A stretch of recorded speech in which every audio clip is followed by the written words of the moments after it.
Биз турган жер азыр Төлөйкөн айылындагы санатория. Азыр бул жерде ремонт иштери кызып жүрүп атат. Сырткы фасад иштери жыйынтыкталып калды. Ичинде отделка болуп атат.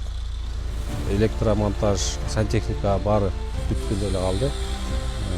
Азыркы учурда эң негизгиси жылуулук системасын киргизип атабыз. Бир 3 күн ичинде бүтүп калабыз аны эле. Биринчи этаж основной врачтыкы, столовой ушундай каралган. Анан 2ден баштап жогору 2-чү, 3-чү, 4-чү этажыбыз бул лечебный палаталар. Айлана чөйрөсүндө зеленый зона каралган. Парковкасы бар өзүнүн. Азыркы учурда 1-чи, 2-чи, 3-чү этаж бардыгында эле отделка иштери жүрүп атат, кызып жүрүп атат.